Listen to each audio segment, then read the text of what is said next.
እና እግዚአብሔር አይደለም በሰው አይደለም እንደነ እስጢፋኖስ ዋሉ እንደኛ ባሉ በአህያ ይገስጻል። አይገርምም? የትኛውን ክፍል ስማኝ፣ ፈልግ ፕሮቴስታንት ትፈልግ ኦርቶዶክስ፣ እውነት ከሆነ እውነት ለምን አሁን አልወገድም? በቃ እውነት በሆነ ጉዳይ ላይ እውነት ነው። እኔ ሁለቱንም ክፍል እናገራለሁ። መጠኑ ይለያይ እንጂ አንዳንድ ፕሮቴስታንት ውስጥ ያልጠራ ነገር አለ። ግን ኦርቶዶክሱ ባሰ። ከድሮም ጀምሮ ስንመጣ አሳዳጅ ገዳይ ነው። ስለዚህ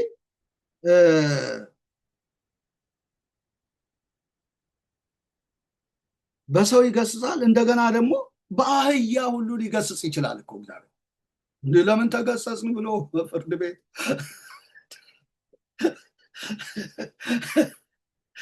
ገብቷል። ያንን ነገር ቢያመንም እንኳን ያ በቃ ማለት ክሪስቲሳይዝ የተደረገበትን ነገር ከእግዚአብሔር ቃል አንጻር ማየት ነው።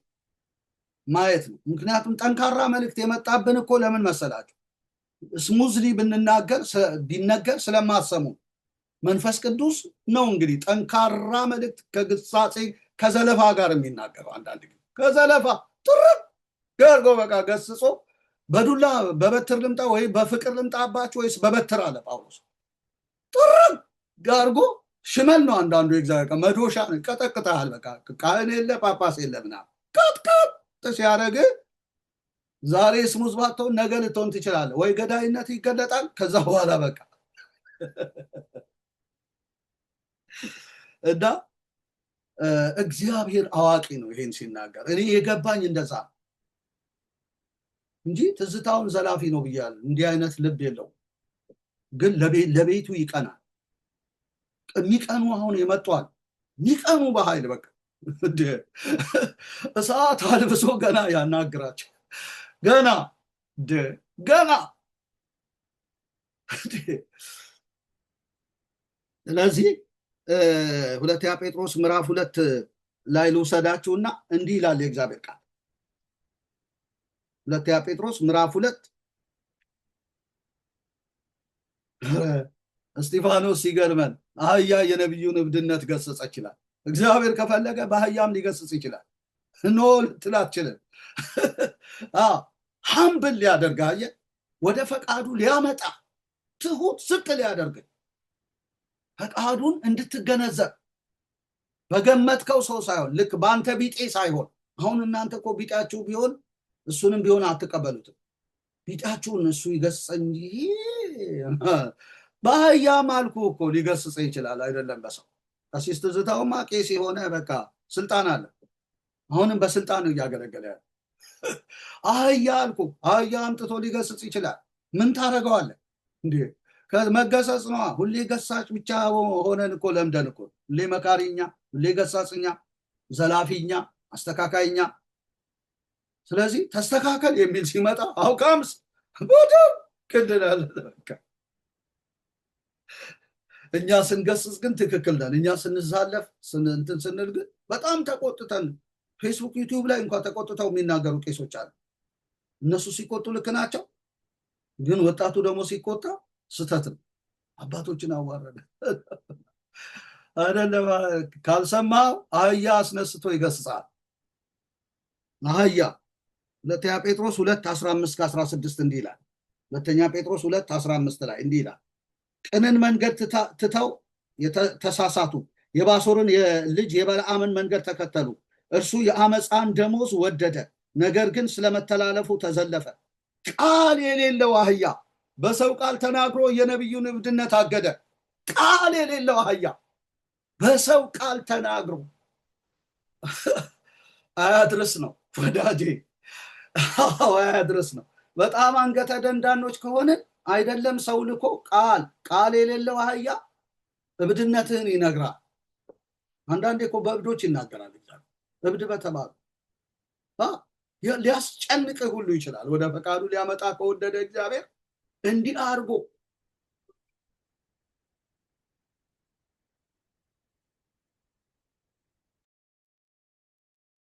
እግዚአብሔር አምላክ የተባረከ ይሁን። ስለዚህ የነቢዩን እብድነት ምን አደረገ ይላል? ያ ቃል የሌለው አህያ በሰው ቃል ተናግሮ የነቢዩን እብድነት አገደ። እግዚአብሔር እንዲህ ባለ ነገር ሊናገር ሊገስጽ ሁሉ ይችላል። አይግረመን ልላችሁ፣ አይግረመን። አዎ ለምን ምናምን ክብራችንን እኮ ስላልጣልን። አዎ በቃ ማለት ሰው ሁሉ እየመጣ ይናገረን ያዋርደን እያልኩ አይደለም። በዚህ ቃል መሰረት ሰዎች መናገር አለባቸው። ማንም ሰው ሲናገር እንደ እግዚአብሔር ቃል ይናገር። የሚያገለግልም ቢሆን እግዚአብሔር በሚሰጠኝ ኃይል ነው ብሎ ያገልግል ብሎ ይናገራል። የእግዚአብሔር ቃል ልክ ነው። ማንም ሰው እንደፈለገ ሊል ህገወጥ በሆነ መንገድ ሊናገር አግባብ አይደለም። በህግ ልናስቆም ተገቢ ነው። ማንም ሰው ሲናገር እንደ እግዚአብሔር ቃል ይናገር ስለሚል አንደኛ ጴጥሮስ 4:11 ጀምሮ ይናገራል። እንደ እግዚአብሔር ቃል ነው መናገር ያለን። ነገር ግን አንዳንድ ጊዜ እኛ ጋር ደግሞ የበዛ ጥፋት ሲኖር ኦርቶዶክሳውያን፣ ፕሮቴስታንታውያን አህያ ልኮ ሊገስጸን ይችላል። ይህንን አሜን ብለን ልንቀበል ያስፈልጋል። ለክብራችን ብለን እንዴት እንደዚህ ተነገረ? ያን ሰው በጥቁር መነጽር ማየት ብንችል በህግ አሁን በትዝታው ላይ እንደሆነው በህግ በቃ በጉልበት እንትን ብለን መንገድም ላይ አስፈራርተን ወይ ደግሞ ሰዎች ልከን ያን ሰው ዳውን አድርገን ይቅርታ ልናስጠይቅ ምናምን የምንሄድባቸው ክፉ መንገዶች፣ የስጋ መንገዶች ልናቆም ይገባል። እግዚአብሔር ሊሰራን ይፈልጋል። አየህ፣ የልጁን መልክ እንድንመስል ድነን እንድንቀር ብቻ ሳይሆን የልጁን መልክ ሊሰራን። እግዚአብሔር ቤት በመስራት ኦርቶዶክስ አሁን በመሰራት ላይ ናት። ከና አቡነ ገብርኤል መነሻ ጀምሮ እየሰራት ነው። ገብቷል። ለምን? በስሙ ተጠርታለችና አይተዋት። በኃይል መርቴሎ አስነስቶ ይሰራል እየፈነከተ። ከአንተ ድንጋይ የእግዚአብሔር ድንጋይ ኃይለኛል። ሊሰራ ከፈለገ ትንፋሽን ንጉሱን እኮ ይለዋል። ትንፋሽና መንገድን የያዘውን እግዚአብሔርን አላከበርከውም ማለት በንጉሱ ጽዋ ላይ ሊጠጣ ብልጣሶር እንትን ባለ ጊዜ ከፈለገ እግዚአብሔር እኮ እንደ ናቡከደነጾር ወደ ሜዳ 7 ዓመት ሳር ያበላል። እግዚአብሔር ኃይለኛ ነው። ስለዚህ የእግዚአብሔር ድምፅ ሲመጣ በመጀመሪያ ከመቆጣትና የተለያየ ነገር ከማለት መጸለይ ዋና ነገር ነው።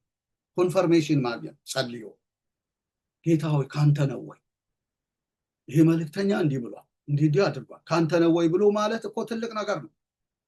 ተነስቶ ብቻ ተንተርትሮ እንዴ! ነብዩ በለዓም እኮ ነው በአህያ የተገለጠው። እብድነቱ ተነገረው። እግዚአብሔር አይምሰል።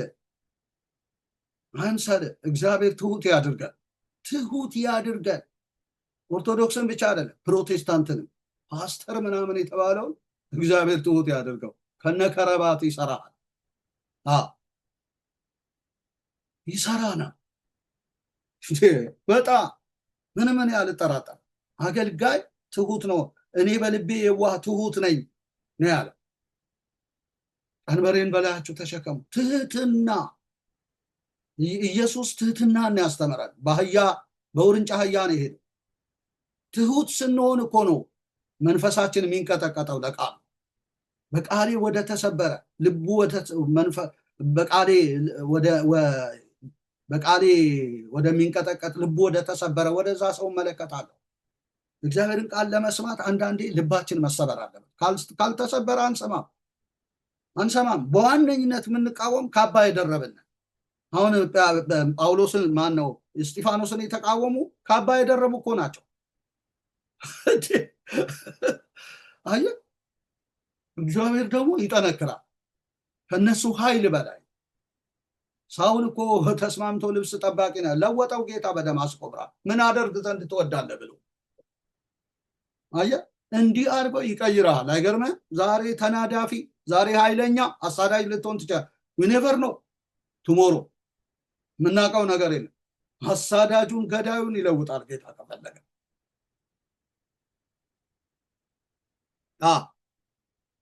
ክብር ለእግዚአብሔር ይሁን። ዛሬ በጣም ነው የምናገረው። እንደገና ምሳሌ 1:23-30 ላይ ወደ ዘለፋዬ ተመለሱ ይላል ራሱ እግዚአብሔር። መንፈሴን አፈስላችኋለሁ ቃሌንም አስተምራችኋለሁ ብሎ ይናገራል። ምሳሌ 1 ላይ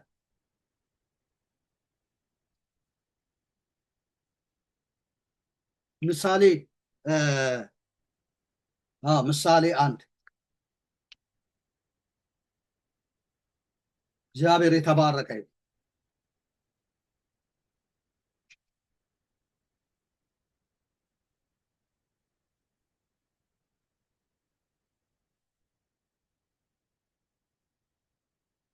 ምሳሌ 29 1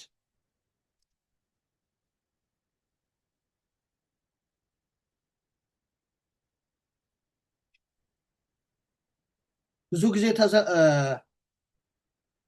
ሶሪ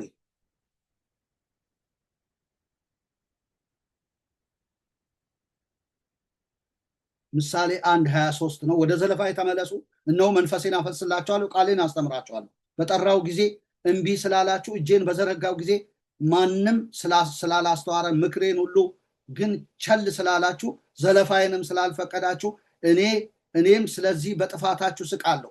ጥፋታችሁም በመጣ ጊዜ አላግጥባችኋለሁ። ድንጋጤ እንደ ጎርፍ በደረሰ ጊዜ፣ ጥፋታችሁም እንዳውሎ ነፋስ በመጣ ጊዜ፣ ጭንቅ መከራ በወረደባችሁ ጊዜ እያለ ይናገራል። አላግጥ እግዚአብሔር በአንድ ጊዜ አያላግጥብንም። ጭንቅ መከራ በአንድ በመጀመሪያ ይዘልፈናል። ወደ ዘለፋ የተመለሱ ለምንድን ነው? የሚመጣብንን ነገር ስለሚያውቅ ነው። እምቢ ካልን ግን ያላግጥብናል። እግዚአብሔር አሳልፎ አይስጠን ነው የምለው። አሳልፎ ይሰጠንና ያላግጥብናል። አሳልፎ ከሰጠ እኮ የማንም መጫወቻ ነው የምትሆነው። ድንጋጤ እንደ ጎርፍ ይመጣብሃል ማለት ነው። ጥፋትህ እንዳውሎ ነፋስ ሲመጣ፣ ጭንቅና መከራ ሲወርድብህ ተላልፈ ተሰጠ ማለት ነው። የዚያን ጊዜ ይጠሩኛል፣ እኔ ግን አልመልስም። ተግተው ይሹኛል፣ ነገር ግን አያገኙኝም ሁሉ እያለ ይናገራል። ስለዚህ የሚበጀን ምንድን ነው? የሚሰማኝ ግን በእርጋታ ይቀመጣል፣ ከመከራ ስጋት ያርፋል ስለሚል መስማት ነው። እግዚአብሔርን በእርጋታ ተቀምጦ ከመከራ ስጋት ለማረፍ ማለት ነው። ካለበለዚያ ግን እምቢ የምንል ከሆነ ይሄ ነገር ይደርስብናል። ከዛ መልስ ደግሞ ምን እንሆናለን? ምሳሌ 29 ቁጥር 1 ጀምሮ ስናይ ብዙ ጊዜ ተዘልፎ አንገቱን ያደነደነ ድንገት ይሰበራል ይላል። ፈውስም የለውም። ድንገተኛ የሆነ ስብራት፣ የኦዛ ስብራት ሁሉ ሊያጋጥመን ይችላል። ስለዚህ በስጋ ተነስተን መንጨርጨር፣ መቆጣት፣ ፊትን መቋጠር፣ ለክስ መነሳ በጣም አግባብ አይደለም። ለጥቅማችን እግዚአብሔር የሚናገረን አንዳንድ ጊዜ ሊያመን ይችላል፣ ግን ከድንገተኛ ስብራት ለመትረፍ ኦርቶዶክስ ቤተክርስቲያን ይፈልጋታል እግዚአብሔር እና ሰዎችን ፊዚካል አፒራንስ አይተን መናቅ፣ እሱ ምንኛ እንትን ያልነው ዘማሪ ነበረ እንደዚህ ነበረ እንደዚህ ይሁና በማለት በመናቅ ሳይሆን ከእግዚአብሔር እስከሆነ ብሎ መስማት ያስፈልጋል። ወዳጆች እግዚአብሔር የተመሰገነ። ከድንገተኛ ስብራት መሳለቂያ ከመሆን ከተለያየ ነገር የምንተርፈው ዛሬ በሰማነው ድምፅ ነው። ሊያም ይችላል የእግዚአብሔር መልእክት፣ ቁጣ ያለበት፣ ዘለፋ ያለበት፣ ተመለስ ያለበት ሁሉ እኮ ሊሆን ይችላል። ስለዚህ ያ ድምፅ ከወዴት ነው ብሎ በመመርመር በመጸለይ ይህ መልእክት እንዴት ወደኛ ሊመጣ ቻለ፣ እንዴት በዚህ ሰው ብሎ በጓዳ ፊት ጾም ጸሎት ገብቶ በመያዝ ነው። ይህን የምለው እኔ ለወንጌላዊቷን ቤተክርስቲያን ለኦርቶዶክስ ብቻ አይደለም። በጣም አግሬሲቭ የሆኑ ሰዎች በኃይል የተቆጡ የተናደዱ ነው ያውቃል። ፓስተር ተብለው ግርም ሁሌ ስፑን ፊዲንግ የለመዱ በቃ ማንኪያ ያለውም እግዚአብሔር አየ አንተ እንደፈለክ እንትን እያልክ እግዚአብሔር እኮ እንዴ ብዙ አይነት መስሪያ መንገድ አለ። ወተት የሚያጠጣበት ጊዜ አለ፣ አጥንት የሚያበላበት ጊዜ አለ፣ የሚገስጽበት መዶሻ፣ ቃሌ መዶሻ ናት፣ መዶሻ የሚያነሳበት ጊዜ አለ። የእግዚአብሔር ቃል እስከሆነ የእግዚአብሔር ቃል ስለዚህ ኦርቶዶክስን በእግዚአብሔር አይን ነው የምትታየው። ለዚህ ነው እግዚአብሔር እየፈለጋት ነው፣ እየጠረባት እያስተካከላት ያለው። መስተካከል አይቀሬ ነው፣ መለወጥ አይቀሬ ነው ወዳጆቼ። ሌላም ልጥቀስላችሁ። ዮሐንስ ዘልፏል። ዮሐንስ ዘለፋን አንጥላ። ክስ ድረስ መድረስ ተገቢ አይደል። ማቴዎስ 3 ከ7 እስከ 15 ሄደን ብናይ ይናገራል የእግዚአብሔር ቃል። ማቴዎስ 3 ከ7 እስከ 15 ዳሩ ግን ከፈሪሳውያን ከሰዱቃውያን ብዙዎች ወደ ጥምቀቱ ሲመጡ ባየ ጊዜ እንዲህ አላቸው። ፈሪሳውያን ሰዱቃውያን ወደ ጥምቀቱ ሲመጡ እናንተ የፉኝት ልጆች ከሚመጣው ቁጣ እንድትሸሹ ማን አመለከታችሁ? እንግዲህ ለንስሐ የሚገባ ፍሬ አድርጉ። አብርሃም አባት አለን በማለት አትመኩ። ለአብርሃም ከነዚህ ድንጋዮች ልጆች ሊያስነሳለት ይችላል። ምሳር በዛፎች ስር ተቀምጧል አላቸው። ማን? ዮሐንስ። እናንተ የፉኝት ልጆች። ዛሬ ቢሆን ፍርድ ቤት እንገትረዋለን ማለት ነው። የፉኝት ልጅ አለን እኮ፣ ሰደበን እኮ ትባላለህ ያለ ግለሰቡ አይደል፣ መንፈስ ቅዱስ ነው ያለ። የፉኝት ልጅ ብሎ ግድ ነው ተገስጸ እንድትስተካከል። ከሚመጣባችሁ ቁጣ ማን አመለከታችኋል? ምሳር በዛፎች ስር። አይገርማቸው? ዛሬ እንዲህ ብንባል በቃ ኤሌክትሪክ ነው የምንጨብጠው።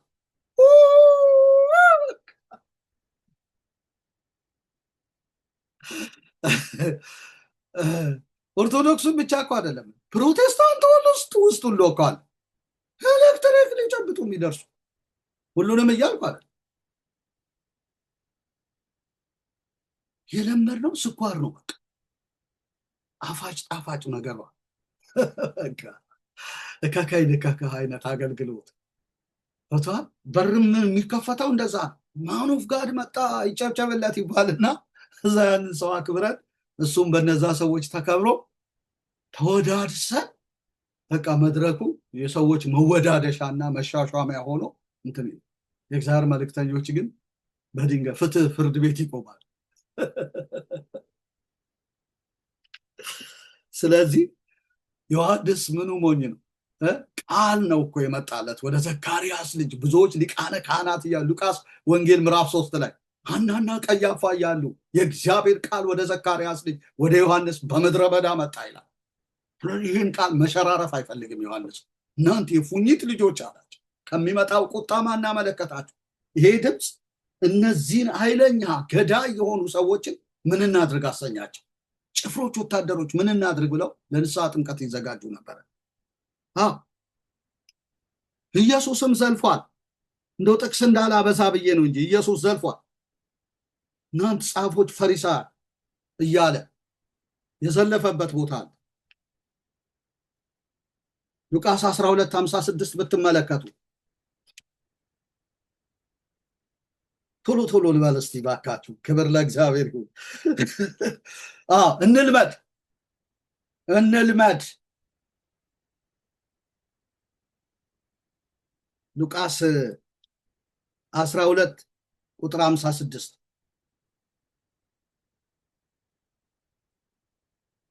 ሉቃስ 12:56 ላይ እንዲህ ይላል፣ እናንተ ግብዞች የምድሩን የሰማዩን ፊት ልትመረምሩ ታውቃላችሁ፣ ነገር ግን ይህን ዘመን የማትመረምሩ እንዴት ነው?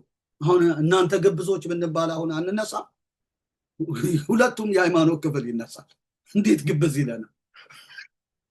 ዛሬ እኮ ችግር ነው። በጣም እኮ እኔ ባልጋበዝላል እናንተ ግብዞች ብሎ ኢየሱስ። ግብዝ እኮ ማለት ያልሆነውን የሆነ የተለበጠ ማለት። እናንተ ግብዞች አለ የምድሩን የሰማዩን ፊት ልትመረምሩ ታውቃላችሁ፣ ነገር ግን ይህን ዘመን የማትመረምሩ ስለምን ነው? ዘመኑን አይመረምሩም፣ የምድሩን የሰማዩን ይመረምራሉ። እንዲህ አላቸው። እንደገና በማቴዎስ ወንጌል ዙሪያ ደግሞ ላሳያችሁ ቶሎ ቶሎ፣ በጣም የሚጠቅም ስለሆነ ነው። እግዚአብሔር የተመሰገነ ይሁን ለዘላለም።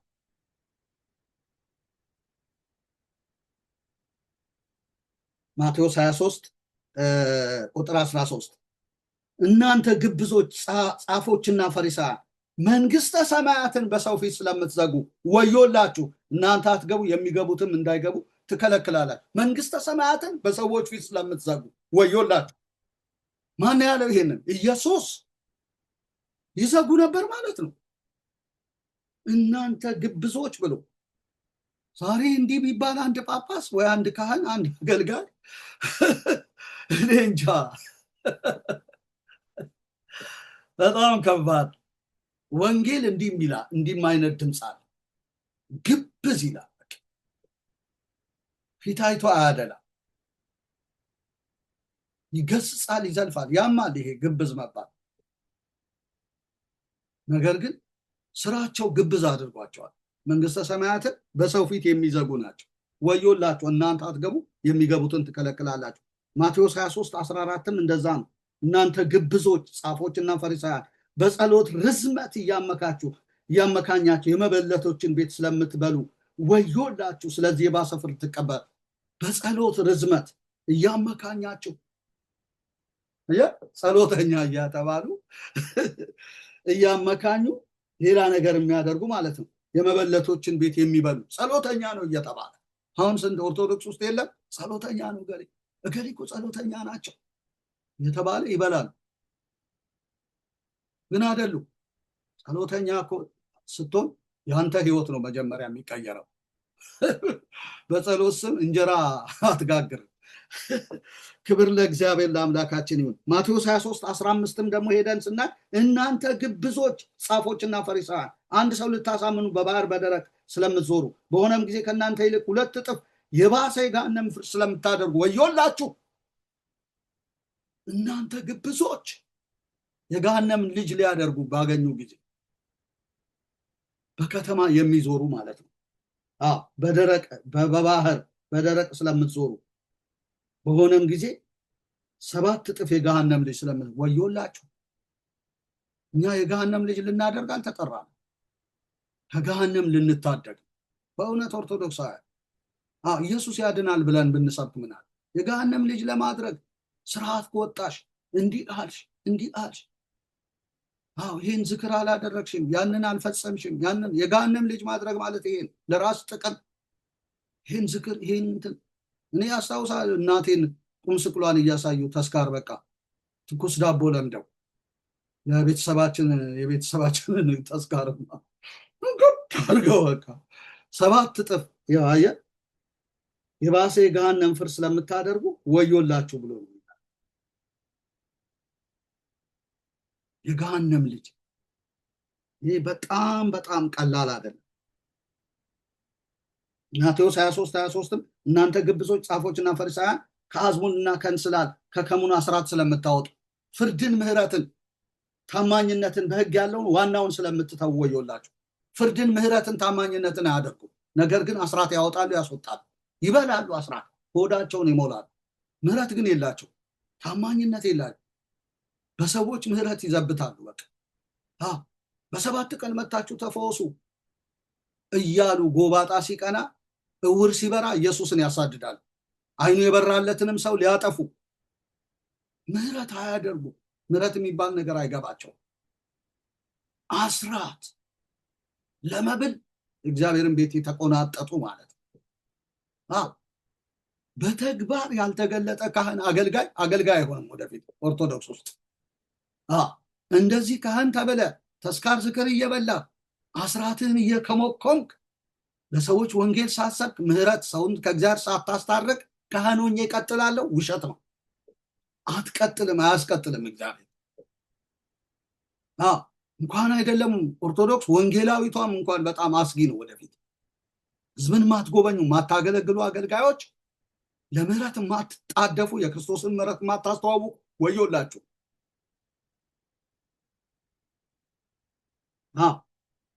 እናንተ ግብዞች ጻፎች ፈሪሳውያን በውስጡ ቅሚያና ስስት ሞልቶ የጽዋውን የወጪቱን ወጪ ስለምታጠሩ ወዮላችሁ።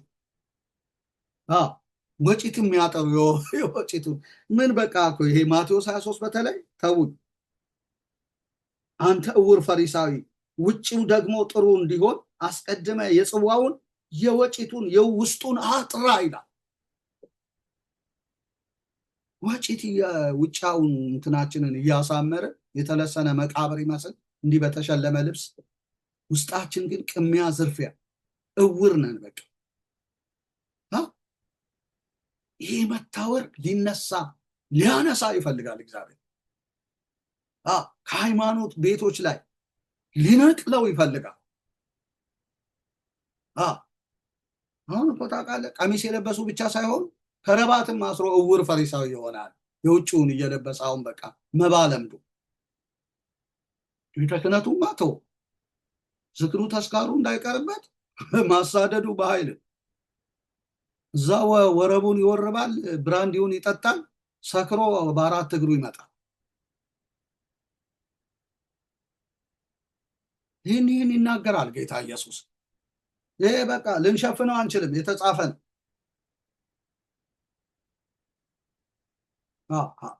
በእምነት እቀጥላለሁ የምትል ከሆነ አንተም እኔም መስተካከል አለብን።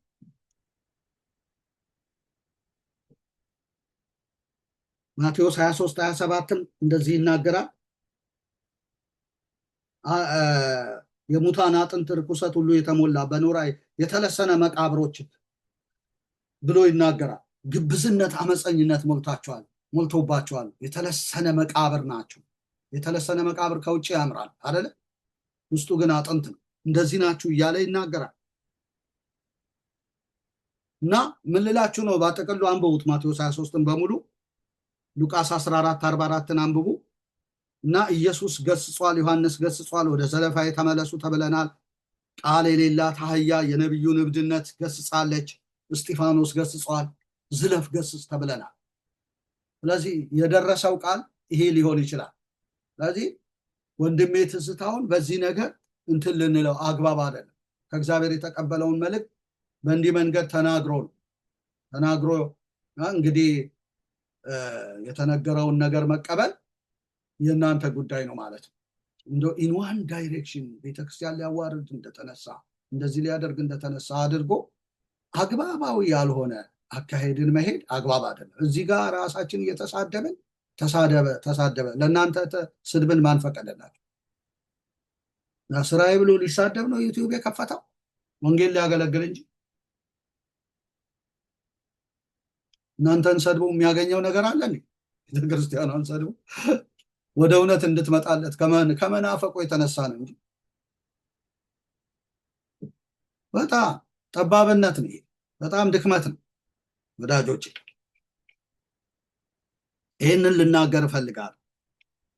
ክብር ለእግዚአብሔር ይሁን። ይህን እንግዲህ ያነሳሁት በዚህ በወጣቱ አማካኝነት ነው። ማለት ቤተክርስቲያንን በመዝለፍና በማንቋሸሽ መሆን የለበትም ለሚለው እና መዝለፍና ማንቋሸሽ አግባብ አይደል፣ ያልተማሩ ሰዎች ነው። ነገር ግን እግዚአብሔር ሊዘልፍ ሊገስጽ ይችላል የሚል መልእክት ነው ያለው።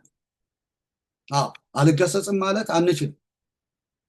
እምቢ ብንል አህያዋን አስነስተው ሊገስጸን ይችላል ብዬ ነው የምናገረው። እግዚአብሔር አምላክ የተመሰገነ ይሁን። ነገር ግን የዚህን ወጣት የወደድኩለት ነገር ምንድን ነው? እዚህ መካከል ግን ንጽጽር መሰራት አለበት ያለው ነገር በጣም ነው የተመቸኝ እና ከኢትዮጵያ ኦርቶዶክስ ቤተክርስቲያን እውነተኛ ነኝ ያለ የፕሮቴስታንት አካል ደግሞ ከቻለ ይህቺ ናት እውነተኛ እምነታችን፣ የእናንተ በዚህ ትክክል አይደለም፣ የኛ ደግሞ በዚህ ትክክል ነው ብሎ ከኛም መውሰድ ይችላል። እኛም ደግሞ በንጽጽር ከሌሎች እንትን ልንል እንችላል። ንጽጽር ያስፈልጋል አለ። ለምን? ማደግ ስለሚፈልግ ነው ንጽጽር የሚያስፈልገው። አለበለዚያ እኮ ደፍናችሁ ታስቀምጡታላችሁ። በቃ ካላነጻጸረ የምንኖረው እኮ በማህበረሰብ ውስጥ ነው አይደለም እንዴ? አትናገር ልትሉት አትችልም። ሼር ሊያደርጋችሁ ይችላል የህይወቱን ጉዳይ እየተቀራረኩ በእድር በሰርግ በተለያየ ነገር ትገናኛላችሁ። ግንኙነት አለ እና አትገናኘኝ አይሶሌት ቦታ ወይ ገዳም መስርተ ለብቻ ልትቀመጥ ነው። እናንተ የዓለም ብርሃን ናችሁ ነው የተባልነው። እናንተ የምድር ጨው ናችሁ ነው የተባልነው። መፍራት የለብንም። የዓለም ብርሃን ነህ ከተባልክ የዓለም ብርሃን ለመሆን መዘጋጀት ነው። በውስጥ ያለው መብራት ጨለማ እንዳይሆን መጠንቀቅ ነው። በእናንተ ያለው ብርሃን ጨለማ እንዳይሆን ተመልከቱ ይላል ሉቃስ 11 ላይ። ስለዚህ ያልበራ ከሆነ ደግሞ ማብራት ነው። ይሄ የእግዚአብሔር ቃል ብርሃን፣ ህግ ለመንገዴ ብርሃን ለእግሬ መብራት ነው ስለሚል ይህንን ህግ እያነበቡ መብራትን መጨመር ነው እንጂ በእንቅብ ውስጥ መቀመጥ ወይም ደግሞ እንደዚህ ቀረ ለብቻ ገድሞና እንትን ማለት ቀርቷል። ወንጌል እኮ አሁን ገዳም ውስጥ ሁሉ እየገባ አይደለን? ስለዚህ ቻሌንጅ መደራረግ ምንጊዜም ያለን፣ ወንድም ወንድሙን ይስለዋል፣ ብረት ብረትን ይስለዋል፣ ወንድም ወንድሙንም እንደዚሁ ያበጀዋል ይላል። ስለዚህ ጓደኝነት ሳታውቅ ወይ ከሙስሊሙ ልትሆን ትችል፣ ወይ ከኦርቶዶክሱ ጎረቤት ሊሆን ይችላል። አታውራ ልትለው አችልም። እንደዚህ ከሆንክማ ላይ አልፈልግም ይላል። ዘመኑ የቴክኖሎጂ አታነብም እንዴ ብሎ ራሱ እኮ ኦፌንድ በሚያደርግ ነገር ሊናገር ይችላል። ስለዚህ ስታንዳርዶቻችንን ከፍ ማድረግ ነው በቃ። ማደግ በነገር ሁሉ እንዲገለጥ ይህን አስብ፣ ይህን አዘውትር ይላል ጳውሎስ ጢሞቴዎስን። ማደግ በነገር ሁሉ እንዲገለጥ። ስለዚህ ክርስቲያን ማደግ አለብን። ኦርቶዶክስ ምዕመናን፣ ኦርቶዶክስ አገልጋዮች ማደግ አለብን። አረቂያችንን ጥለን ጂናችንን ጥረን ይሄ በቃ እንደ ልብ ተገኘ ብለን ተስካር ሙት ዓመት 80 40 ምናምን ቀርቷል። እሱን ትተህ ይልቁኑ ቁጭ ብለህ መጽሐፍ ቅዱስን ማንበብ ነው። ኮሌጅ መግባት፣ ትምህርት ቤት መግባት። በቃ የሚያሰለጥኑ እንደነ አቡነ መልከጼዴቅ ነበሩ፣ አለፉ። እንደነ አቡነ ጎርጎርዮስ ጨምቀው ነው የሚያሳድጉ። እነሱ ፊት አረቄ ጠጥታ አትቀመጣትም። እንደዚህ ጠንካራ ጳጳሶች ነበሩ፣ እኛን እንዳያርገውን ቀርጸው ያሳደጉ። እንደው ሰየው እንኳንም ተቆጡን፣ እንኳን ገሰጹን። በእውነት ለመልካም ያስጨነቀኝ ለመልካም ሆነልኝ። የሰፈር ቄስ ሆነ እንዳትቀር ብዬ ነው አሉኝ። እኔን እንኳን ከደብረ ሊባኖስ ሄጄ እዛ ደብረ ብርሃን ስላሴ ክህነት ልቀበል አባታችን ስል ሄድ ብላ ከዛ ተቆጥቼ አክሮፌ እንደስል በኋላ ክብረ በዓሉ ካለቀ በኋላ አባታችን ብዬ በትህትና ስቀርብ እኔ እኮ ለአንተ ብዬ ነው ልጄ፣ ናና ዝዋይ ተማር፣ አለበለዚያ የመንደር ቄስ ሆነ ትቀራለህ፣ ጠጅህን እየላፍክ። እነሱን ለማሰልጠን ነው ማሰልጠኛ የከፈትኩት አሉ። ስለዚህ ና ሲሉኝ እኔም አልተበረዘም ነገሬ፣ ገና ወጣት ነበርኩኝ። ከዛ በኋላ እሺ ብዬ ተስማምቼ ከዛ ወስደው አስተማሩኝ በደንብ ባይብልን። ያው ክርስቶስን መካከለኛ ያደረገ ስብከት ነው የሚሰብኩት። ተረት ተረት እዛ ነው የጣልነው እንግዲህ ገድል ድርሳን ምናምን ወደ 3 ዓመት 4 ዓመት ያህል ቅኔ እዛ ነው የተማረው። ጠላ የምትባል እንትን ሳትል በቃ ስካር ምናምንማ የለም። ስንቱ ቄስ እኮ ይኸው ምጥ 3 ወር ለመቀመጥ ምጥ ነው። እንዲህ ነው የሚያስፈልገው ለኦርቶዶክስ ቤተክርስቲያን። የላላ ጳጳስ አያስፈልግም። እንደዚህ አድርጎ ገርዞ የሚያሳድግ ህዝብን የሚለውጥ ዲያቆና ምናምን አስተማር እንዴት እንደሚፈሩ ዝዋይ ይወስዳሉ እየተባለ በጣም እናውቃለን። ተወልደን ያደግንባቸው ናት ኦርቶዶክስ። እኛ አመለጥን። ከዛ በኋላ አይናችን በራ። ከዛ እየጨመርን እኔ ሰዋስወ ብርሃን ገባው። ከዛ በኋላ እውነት በርቶልኝ ወንጌል መስበክ የጀመርኩት። ብዙ ነገር ገበየው፣ ብዙ ነገር ምን ብሎ በስም ኦርቶዶክስ ሆኖ መወዘፍ፣ በስም ጴንጤ ተብሎ መወዘፍ። ከዛ በኋላ ስልጣን ይዣለሁ እኔ ፓስተር ነኝ ወይ ደግሞ ቄስ ነኝ ምናምን ብሎ ዝም የተወዘፈ እንትን አግባብ አለ። አገልጋይ ክርስቲያን ማደግ አለበት። በቃ ይሄ ነው። ስለዚህ ይሄ ልጅ ንጽጽር ያስፈልጋል ያለበት እኔ በጣም ነው እንትን ያለ። ምክንያቱም ማህበራዊ ኑሮ ስለምትኖር ኢግኖር እንዳትሆን፣ ከህብረተሰብ ወደኋላ እንዳትቀር። የኋላ ቀር አስተሳሰብ ካለ ሙስሊምም ይንቃል። ምን አይነት ነው ይሄ? ገና ፕሪሚቲቭ ሜንታሊቲ ያለው ፕሪሚቲቭ አስተሳሰብ ያለው የድሮ ዘመን እሴት ያለው ሰው ነው ምናምን እባክህ ገና ነው ምናምን ብሎ እንትን። ስለዚህ ማንበብ፣ ማነጻጸር። ኦርቶዶክስ የጥንቷ ምናምን ማለት እኮ ጥቅም የለውም። የጥንት የተባለችበትን ታሪኳ፣ አምዷ፣ ምኗ በደንብ አድርጎ ማጥናት ነው። አለበለዚያ አፍን መዘግቶ መቀመጥ ነው። ስለዚህ ንጽጽር በጣም ወሳኝ ነው። ማነጻጸር አለብን። የኔ እምነት ነው ትልቅ ምናምን ብለህ ስላልክ አንተ ነው ያልከው እንጂ ትንሽ አድርገው የሚያዩብሃል። ትልቅ መሆኑን ለማስረዳት ማስረጃ አምጣ ይለዋል። አምጣ በቃ። ዝም ብሎ በስማ በለው በግርግር በጀማ ክርስትና የለም ሃይማኖት የለም ይለዋል። አሁን በፕሮቴስታንቱም ተጀምሯል። ወንጌል በደንብ የማያስተምሩ ኑ ከኛ ጋር ብለው የሚሉ በቃ እሱም ብለው ያገኙትን ሁሉ በስፖንሰር በምንም ጎትተው እንዲህ ብሎ ነገር የለም። ለይቶ ነው አንድ ሰው አውቆ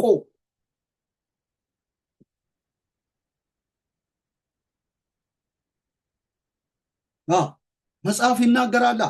መጽሐፍ ይናገራል። እኛንና ጌታን የምትመስሉ ሆናቸዋልና ይላል ነው። ይህንን ማወቅ በጣም ግድ ነው። እኛንና ጌታን የምትመስሉ ሆናቸዋልና ምንም ልንናገር እስከማያስፈልገን ድረስ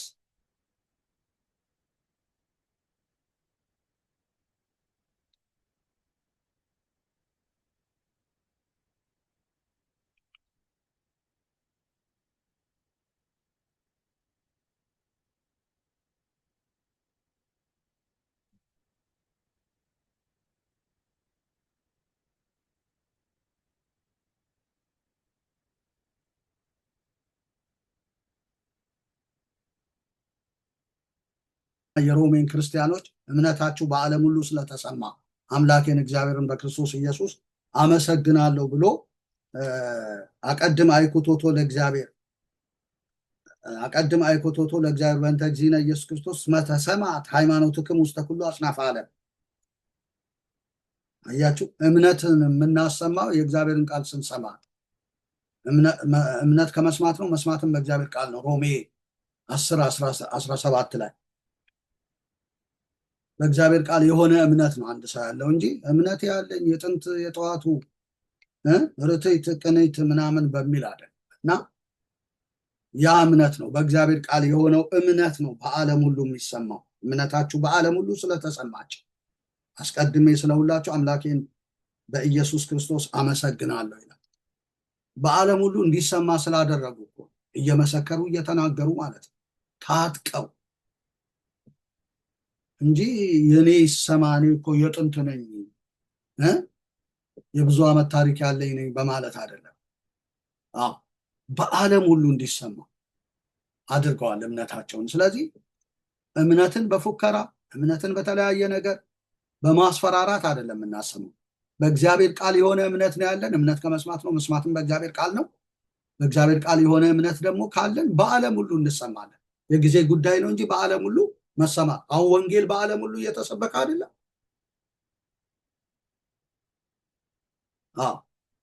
በዓለም ሁሉ ለምን? የእውነት ስለሆነ ማለት ነው። ለመታሰቢያ የዚችም ሴት ይነገርላታል ተዋት አለ ሽቶ ስታፈስ። ስለዚህ እምነት በዓለም ሁሉ የሚሰማው የእግዚአብሔር ቃል እምነት ሲኖረን፣ ያንን እምነት እኛ በደንብ አድርገን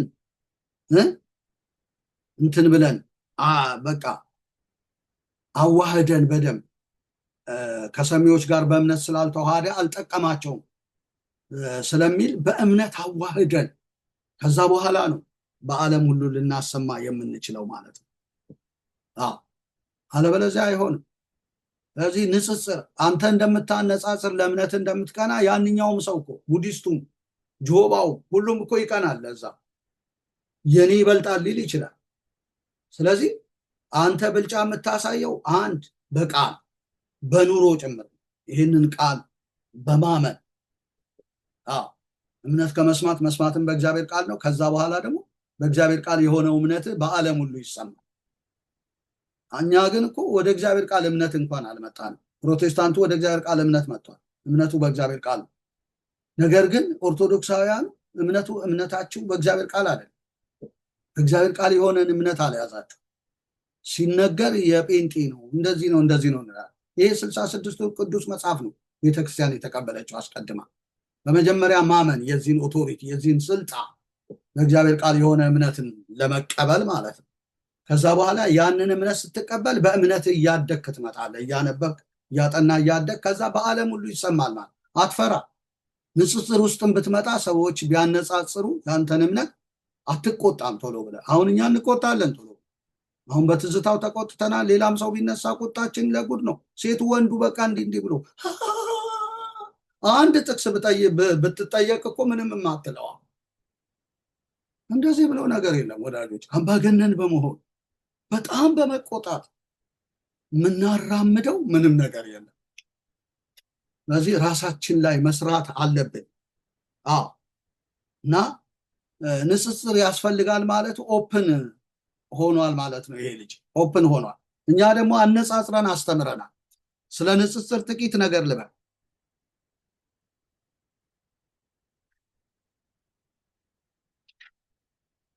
አነጻጽረን አስተምረናል።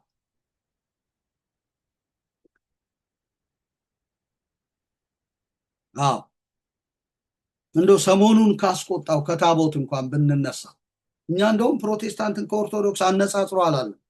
የፕሮቴስታንትን ዶክትሪን አምጥተን ኦርቶዶክስ ውስጥ እናስገባ አላልንም።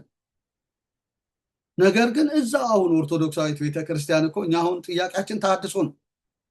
እዛው ኦርቶዶክሳዊት ቤተክርስቲያን ከጥንተ ትምህርቷ ጋር ብታነጻጽር እኮ ንጽጽር ብታደርግ የትም ሳትሄድ ወደ እውነት ትመጣለች። በቃ የራሷን እውነት ታገኛለች። አሁን መክሊት ጠፍቶባት ነው ያለችው። መክሊቱ የጠፋበት እንዴት ነው? መክሊቱን እንደሚፈልግ እንዲህ ነው መክሊቷን ልትፈልግ የሚገባው እና መክሊቷ ጠፍቶባታል። አሁን ከትስታው ጋር ግጭት በተፈጠረው በታቦት ዙሪያ እንኳን ብናነጻጽር እኛ ያልነው ነገር ነበረ። እኛ ያልነው ነገር ነበረ። ምንድነው ያልነው? ታቦትን አስመልክቶ መልካ ስላሴ ላይ እንደው አንዱን እንደው ልጥቀስ ላነጻጽር። ጥሩ ልብ ነው የዚህ ልጅ ልብ። እኔ በጣም ነው የወደድኩት። ንጽጽር ያስፈልጋል አለ። እነሱም ከቻሉ ከኦርቶዶክስ ይውሰዱ፣ እኛም ከቻልን እንወስዳለን። እውነት ነው። እና ንጽጽርን ስንመለከት ለምሳሌ መልካ ስላሴ ላይ ሰላም ለአስናኒክሙ አስናናተ ስጋ ዘኢኮና ዝናማቲው ስላሴ ለተዋህዶ ደመና አመወደይክሙ ህገ ውሳጤ ነፍሳዊ ልቡና ተአተተት ምስለ አይሁድ ህገ ደብረ ጽልመት ሲና ወለ ህግክሙ ሀደገት መካና ይላል። ይሄ እኮ የቤተ ክርስቲያን መልካ ስላሴን ተአተተት ምስለ አይሁድ ህገ ደብረ ጽልመት ሲና። ተመልከቱ። ይሄ በጣም ትልቅ ምስጢር አለው። እንግዲህ ታቦት ስናስብ ማለት ታቦት ማለት እኮ የሲና ህግ ማለት ነው። በቃ ሌላ ምንም አዲስ ከሰማይ የወረደ ነገር አለ። የሲና ህግ ነው። በቃ ያ ህግ እኮ ሲሰጥ ብዙ አውሎ ነፋስ ነበረ፣ ብዙ ድምፅ ነበረ። ወደዛ ወደ መለከት ድምፅ አልደረሳችሁም ነው የሚለው። ታቦት ተራራውን የነካ እንኳን ይሙት የሚል አዋጅ ነው የወጣው። ሙሴ እንኳን እጅግ እፈራለሁ እንቀጠቀጥም አለው ነው ያለ። በጣም አስፈሪ ነው ያ የደብረ ሲና። ጨለማ አለበት፣ ጭጋግ አለበት፣ መለከት አለበት። ዘጸአት 19ን ሄዳችሁ ተመልከቱ። እዛ ጋር በሲናው ህግ አልደረሳችሁም ነው የሚለው። በጽዮኑ በህግ ግን ደርሳችኋል ይለናል። መካከለኛ ወደ ሆነው ከአቤል ደም ይልቅ የሚሻለውን ወደሚናገረው ወደ መርጨት ደም ደርሳችኋል ነው የሚለን። ማን ያደረሰን? ኢየሱስ ነው። ወደ ጽዮን ደርሳችኋል። የበኩራት ማህበር፣ ወደ አላፋት በኩራት ማህበር፣ ወደ ጻድቃን መንፈሶች የሐዲስ ኪዳን መካከለኛ ወደ ሆነው ከአቤል ደም ይልቅ የሚሻለውን ወደሚናገረው ወደ ጽዮን ደርሳችኋል ይለናል ዕብራውያን 12 ወደ 24 ሄዳችሁ ስታነቡ። ይሄንኛው የሲና ህግ ግን አልደረሳችሁም ነው የሚለው። በጣም ከባድ ህግ ነው። ግን እዚህ ጋር ምን ይላል? ተአተተት ምስለ አይሁድ ነው የሚለው። ይሄ የሲና ህግ ደግሞ ለአይሁድ ነው የተሰጠው። ለኛ አልተሰጠም እኮ አልተሰጠም። ህግ ለኛ አልተሰጠም። እኛ አሕዛብ ነን እንጂ ህግ ተቀባይ አይደለንም። ህግ ለኛ አልተሰጠንም።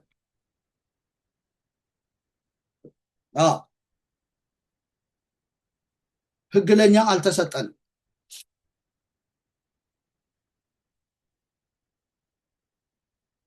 ቃሉን ለያዕቆብ ይላል መዝሙር 147 ላይ ስርዓቱንና ፍርዱን ለእስራኤል ይናገራል ነው የሚለው። ለሌሎች አሕዛብ ሁሉ እንዲህ አላደረገም፣ ፍርዱን አልገለጠላቸው። ሃሌሉያ ነው የሚለው። ለእስራኤል ነው ፍርዱን ቃሉን የሰጠው። እኛ እስራኤል አይሁድ አይደለንም። የሌላው ህግ አይመለከተንም። እኛ ኦርቶዶክስ ግን እንዲህ ታቦት እኮ በሰለሞን ዘመነ መንግስት መጥቷል። በክብረ ነገስትን ተከትላል። ታቦት የኛ አይደለም፣ ለእስራኤል የተሰጠ ህግ ነው። ለሌሎች አሕዛብ ይሄንን አላደረገም ነው የሚለው። እንደገና ያም ተሰጥቶ እንኳን ለአይሁድ የተነገረ ነው። ደራሲዎቹ እዚህ መልካ ስላሴ ላይ በደንብ ነው ያገኙት። ተአተተት ምስለ አይሁድ ነው ያሉት እንጂ ተአተተት ምስለ ኢትዮጵያ አላሉ። ተአተተት ምስለ አይሁድ ህገ ደብረ አይደለም ከኛ ልብ ከአይሁድ ልብ ተወገደች። የምን ሕግ ናት ያቺ? የጨለማ ሕግ፣ የሲና ሕግ የጨለማ ሕግ ነው። አዎ የብርሃን ሕግ የጨለማ ሕግ ነው። ሕጉ ከባድ ነው። አዎ እና ተወገደች። ወለ ሕግክሙ ሀደገት መካና ቦታውንም ለቀቀች። ያቺ ሕግ ብለው ነው። ከአይሁድ ልብ ከተወገደች እኛ ጋር ምን ትሰራለች ያቺ ሕግ? የጨለማ ሕግ ናታ። ምህረትን የምታሰጠን አይደለም። ከአይሁድ እንኳን ተወገደች። አይሁድ እኮ አሁን ሕጉ የላቸው። ከ70 ዓመት የምርኮ ዘመን በኋላ ዘሩባቤል በሰራው መቅደስ ውስጥ ታቦት የለም። እስራኤላውያን ታቦት የላቸው። ከእንግዲህ ወዲህ ኤርምያስ 3:16 ላይ የቃል ኪዳኑ ታቦት ብለው አይጠሩትም፣ አያስቡትም፣ አይሹትም፣ አይፈልጉትም ነው። እስራኤል ዋነኛዋ የሌላት ኢትዮጵያ አለን ብለን እንዴት ያውም 44 ታቦት የጥምቀቱ ያንን ነው በግልጽ የተናገረው ወንድማችን መጋቢ ትዝታው። ተወግዷል። በቃ የጨለማ ሕግ ነው፣ ተወግዷል። አይሁድ ልብ ውስጥ ሁሉ የለም ማለት ነው። ከአይሁድ ልብ ውስጥ የሌለ አንተ ጋር እንዴት ይኖራል? መኖር አለበት ብለህ እንዴት ትከራከራለህ? እነሱ እንኳን ሕጉ የላቸውም። በቃ ለእኛማ እግዚአብሔር የገባው አዲስ ኪዳን ከሕዝቡ ጋር እግዚአብሔር አዲስ ኪዳን ሕጉን በልባቸው ጽፋለሁ አለ። እነርሱ ሕዝብ ይሆኑኛል፣ እኔም አምላክ ሆናቸዋለሁ። ማንም እግዚአብሔርን እወቅ ብሎ አያስተምርም ይላል ኤርምያስ 31 ላይ። እንደገና ደግሞ ዕብራውያን 8 ላይ ሄዳችሁ ማየት ትችላላችሁ። ሕጉን በልባችን ነው የጻፈን። ክርስቶስን ነው የተቀበልነው። ለተቀበሉት ሁሉ ግን በስሙ ለሚያምኑት ለእነርሱ የእግዚአብሔር ልጆች የሆኑ ዘንድ ስልጣንን ሰጣቸው። ለዚህ አሁን ታቦት አስፈላጊ አይደለም። ከእውቀት ማነስ የተነሳ ነው ኦርቶዶክስ ያልተሰጣትን የእሷ ያልሆነውን ኪዳን ተሸክማ እንትን የምትለው። በሰለሞንም ዘመን ደግሞ ገባ ልንል አንችልም። ቢገባም እንኳን የኛ አይደለም ታቦት፣ የእስራኤል። በስርቆት የመጣ ታቦት ለአንተ ምን ያደርግልሃል? ያንተ አይደለም። እንደገና ውዳሴ ማርያምም ላይ ራሱ ታቦት በወርቅ ለውጡን ኩላይ ዘግብሮ መጽይነቀዝ ይትመሰለነ ዘእግዚአብሔር ቃል፣ በእግዚአብሔር ቃል ይመሰልልናል። ከማይነቀጽ እንጨት የተሰራው በወርቅ የተሰራው በእግዚአብሔር ቃል ይመሰልልናል። ያ ቃል ማን ነው? ክርስቶስ። ክርስቶስ ነው ኪዳናችን፣ ታቦታችን ክርስቶስ ነው። ስለዚህ በሕግ አንጸድቅም። አሁን የምንጸድቀው በጸጋ ነው። ጸጋና እውነት ግን በኢየሱስ ክርስቶስ ሆነ። ቃል ሥጋ ሆነ፣ ወሐደረ ላዕሌነ፣ ቃል ሰው ሆነ፣ በእኛም ላይ አደረ። ጸጋንና እውነትን ተሞልቶ በእኛ አደረ ነው። እኛ አሁን የክርስቶስ ማደሪያ እንጂ የታቦት ማደሪያ አይደለንም። ሕጉ ተወግዷል። አይደለም ከኛ ከአይሁድ ተወገደች አለ እኮ ደራሱ። እንደው ቀላሉ ነገር መልካ ሥላሴ ንጽጽር የትም ፕሮቴስታንት ዶክትሪን ጋር ሳትሄድ የትም ጋር መሄድም አይጠበቅብህ። ነገር ግን እዛው ቤተክርስቲያን የተጻፈውን መጽሐፍ ለምን አታነጻጽርም? ታተተት ካለ ታተተት ነው፣ ተወገደች ካለ ተወገደች ነው። ወደ እግዚአብሔር የምንቀርብበት አዲስ ተስፋ መጥቷል ይላል። እኔ ብዙ ጊዜ አስተምረነዋል፣ ግን ጆሮ ዳባ ልበስ ብላችሁ ስለተቀመጣችሁ ነው። ብዙ ጊዜ ወደ እግዚአብሔር የምንቀርብበት አዲስ ተስፋ። እኔ አሁን በክርስቶስ ነው የምቀርበው እንጂ በታቦት አልቀርብም። እኔ ታቦት አያስፈራኝም። አሁን ከግራር እንጨት የሚሰራ ምንም ይባል፣ እኔ አሁን መቅረቢያ ክርስቶስ ነው።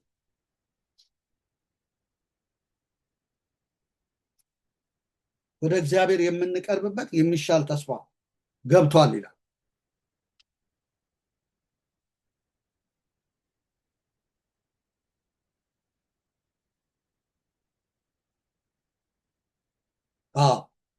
ዕብራውያን 7 ቁጥር 17 ላይ አንተ እንደ መልከጼዴቅ ሹመት ለዘላለም ካህን ብሎ ይመሰክራል። ሕጉ ምንም ፍጹም አላደረገምና፣ ስለዚህ የምትደክም የማትጠቅም ስለሆነች የቀደመች ትእዛዝ ተሽራለች።